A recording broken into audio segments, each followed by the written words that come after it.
All right, so you checked in with your table group. You looked at the example at the top of the page. All of these did not work, so you are here because you need some help getting started. All right. First things first, you should have your resources out. You should have this out, and you should have the notes on page 12 that we took together to simplify trigonometric functions. So, what I have on the board though is my three Pythagorean identities that are found on this yellow resource sheet so that I don't have to keep referencing this, or you might have it written down somewhere to make this stuff easier. All right, step one. My first step is to identify the common term to pull out from here. So the common term, and let me be more specific, I'm pulling out the common term from the first term here and then the second term here.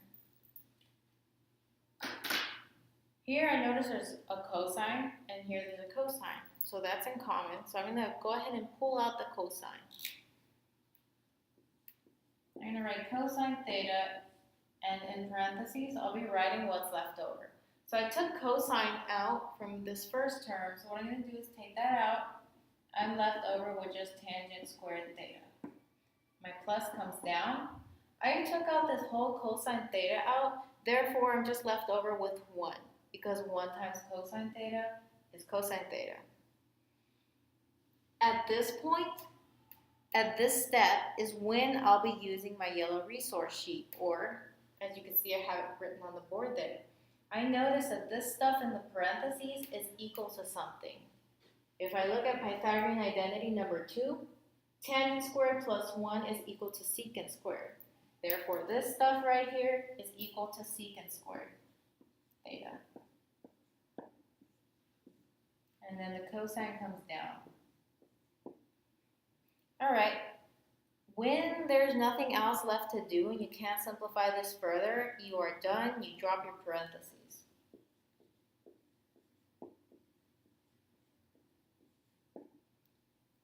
If you are curious, there is a way to further simplify this, but that's for a later discussion. Let's just focus right now on making this big expression into a smaller, more concise expression. That's our goal. It is to simplify basic trig expressions. Another interesting problem that we're going to take a look at is number 5.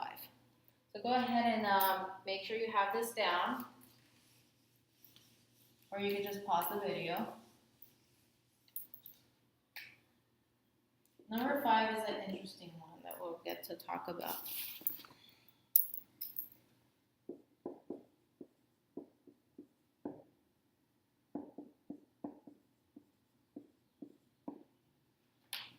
All right.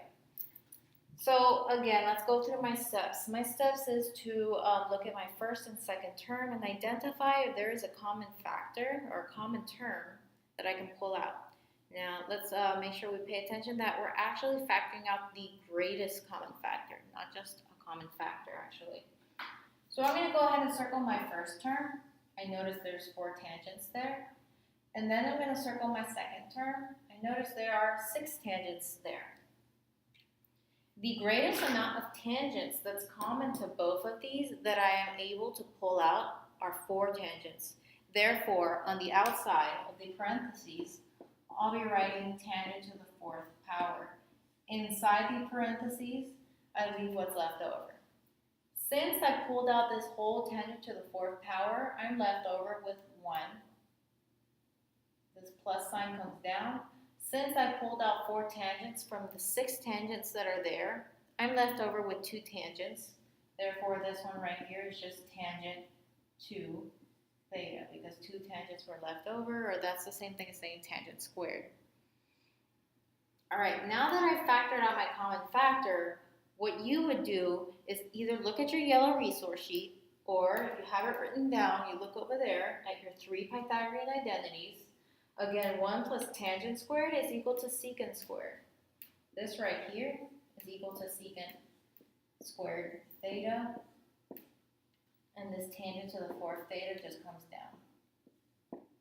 Once you are done and you can't simplify any further, you go ahead and drop your parentheses and you leave it at that.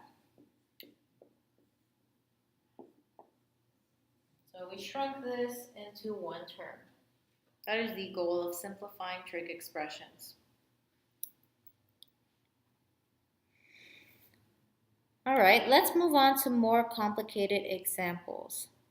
Let's try to take a look at number 7 together. It's more longer. Benefits us to go ahead and talk about this.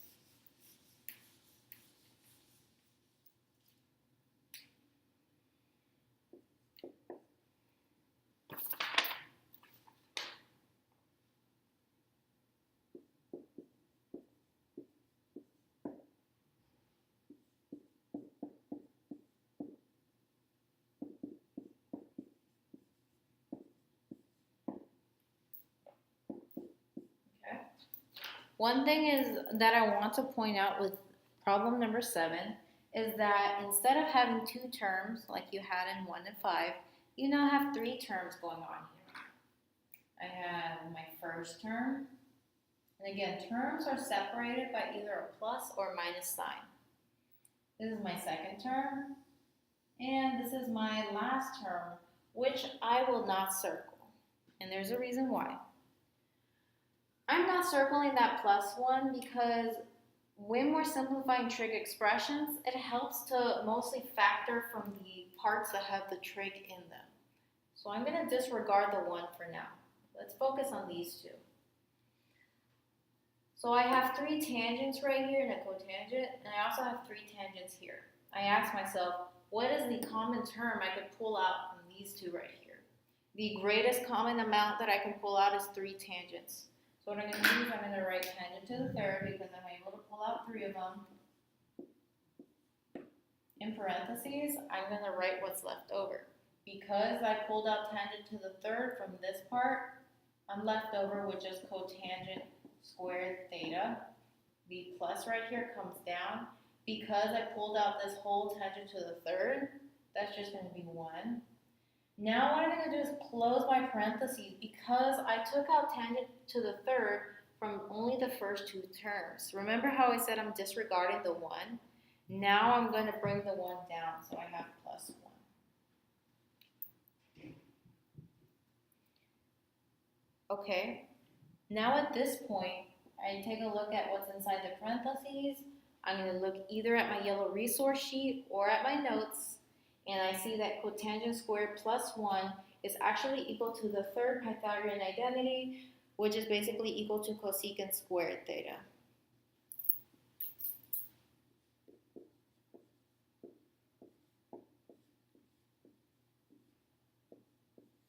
And we have our plus 1 right there.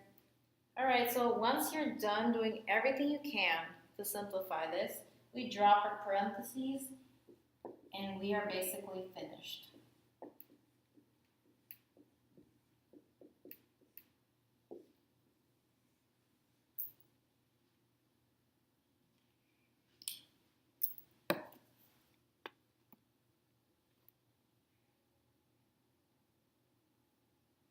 Let's just see which other one I should do with you because these last ones are very similar. Let's take a look at number 3. I'm lastly going to do number 3 with you. And then I want you to go ahead and attempt the rest on your own. And I want you to also attempt the rest while asking your partner and table group for help. So number 3.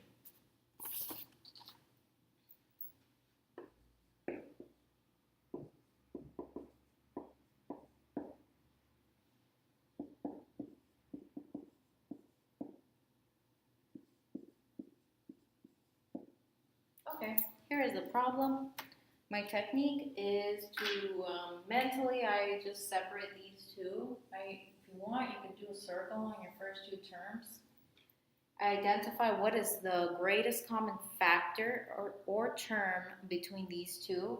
There are 3 signs right here. There's only 1 sign right here. The greatest amount that I can pull from here and here is just 1 sign. Only 1. So sine, just 1 of them comes out. And then I'm going to write my parentheses in. Because I took out 1 sign from sine cubed or sine to the third power, I'm left over with 2 signs. So this just becomes sine squared theta. The plus comes down. because I took out that sign right here, it disappears. I'm left over with cosine squared theta. Sine squared plus cosine squared is actually my favorite trig identity because it always ends up equaling 1. So it makes a very nice simplification. This is my trig, my Pythagorean identity number 1. Sine squared plus cosine squared is equal to 1. I bring down that sign. So basically what this is saying is sine theta times 1. Anything times 1 is the expression itself.